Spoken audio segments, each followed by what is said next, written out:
just talking to DeAndre in there, it just seems like obviously you're 4 games in, having the chemistry with him off the bat. You guys are coming in as the first off of the bench. Just what's that been like for you here just early? I just told him when in doubt, just give me the ball, and everything else will take care of itself. Dude, he plays defense, I play offense, and we got a good little tandem going. No, I'm kidding. He's obviously a phenomenal addition in the locker room, on the court. Give us another mid-post scorer, someone you could throw the ball to, get a tough basket. And, he's freeing himself up. You're seeing him shoot, pull-up threes now. He's coming from a place where he was averaging 20 points. So just finding his ways to, be aggressive and be himself, and obviously a great two-way player. Jeff. Ty, obviously, you know DeAndre, but what does it say about your team, the way that he has slipped in here so seamlessly? Yeah, I think it speaks a lot to the chemistry we have, to the selflessness of the guys at the top, Don, DG, Evan, J.A., those guys, allowing everyone to be themselves. You don't always see that with other teams, so they empower everyone to be themselves. Kenny and the staff empower everyone to be themselves. And then obviously DeAndre, he's a special player and a special person. So just coming in, not trying to, mess the vibes up, just, being a team guy first, wanting to win, something we talk about all the time, just trying to win. And everyone's putting that first, and it's paying off. I mean, you had 19, he had 16.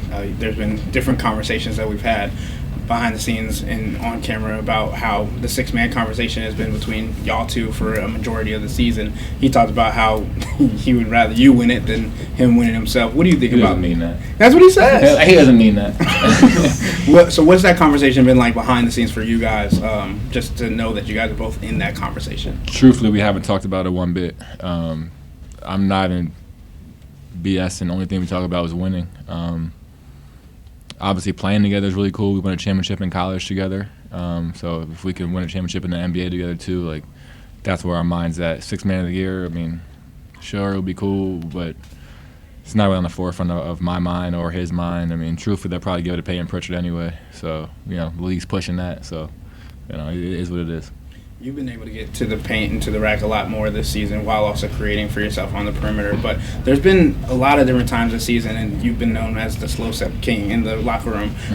How long and what did you have to do to be able to realize that you had that kind of body control to be able to do a slow step against defenders that are much taller than you? This summer is just a lot of time in the weight room, a lot of time on my, just obviously rehabbing that ankle, and then, a lot of time lifting and just taking care of my body. So not only can I just, play as many games as possible, but to be able to take contact in the paint. Skill was always there, touch was always there, feel was always there. So it's a matter of getting stronger so I can take those bumps and take that contact. Mark. National TV game today, Ty. ESPN, y'all win by 36. My math is right. What kind of statement do you hope that makes to the rest of the league? That's really no statement.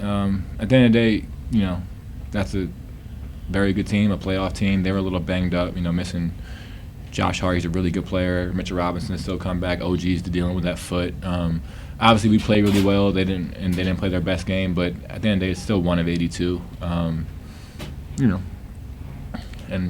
just gotta keep it pushing. How much does it help, not just you guys from the guard perspective, but just this overall offense as a whole, when you have 2 bigs in Jared and Evan that are that advanced passers in the short roll situation? Yeah, no, I mean, what Evan and J.A. both, but what Evan is doing this year, is ridiculous. He has to be up there for most improved. His ball skills and even just bringing a ball up, you were setting pick and rolls for him. You know what I mean? It's adds a dimension to our offense. He's shooting the 3-ball well, and obviously Jay is super skilled around the basket. He can pass, he can finish. I mean, today, I think in the first quarter, Ev either grabbed a rebound or took an outlet, went coast to coast, and threw a lob to J.A., who then finished it was a tough pass. He's falling away and, lays it in. Our 4 and 5 doing that is really unique, and adds a whole different dimension to our offense, and obviously they're special defensively too. Jackson. The depth that you guys are able to play with has really set you apart this year. You guys went 10 deep today, and it feels like every lineup that you had out there was just clicking. How helpful is it to have a team that's this deep?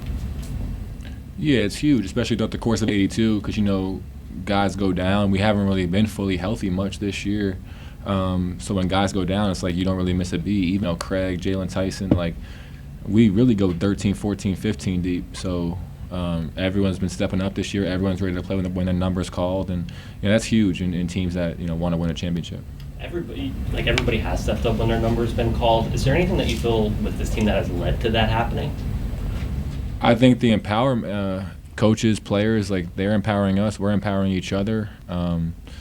Everyone's told to shoot when they're open. Everyone kind of has the same. Obviously, you have a hierarchy in your offense, but I think it's a few things. One, it goes back to what I said earlier about Don, DG, and Ev and JA, like empowering everyone else to be aggressive. Like you don't always see that. And then two, it's coaches telling everyone to believe in themselves and go do what they do. And and our chemistry is just off the charts, honestly. Thanks. Jim. It's been 2 years since that playoff series that everyone seems to keep talking about. Why do you think that narrative still exists about the Knicks and Cavs, about how they beat you guys 2 years ago with a completely different team now? Oh, I was watching that on TV, man. I have no idea.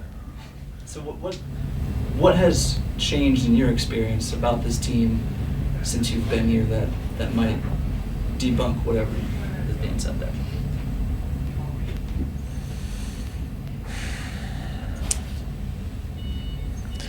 A few things. We got a new coaching staff. That's helped tremendously. And yeah, that's the biggest thing. Last one. Just wanted to touch on the calf situation, how healthy you feel like yourself is, and when that injury took place. The what? I'm sorry. Oh, the calf strain. Mm-hmm. Yeah, it happened in the Minnesota game here. So game before Toronto. It's been about 10, 11 days now. So it's the day before Brooklyn, I was. It was a toss-up whether I was going to play or not, so I can make sure I was ready for this game. Then I woke up and I felt good in Brooklyn, so I'm past it. Okay, let's go right for Ty.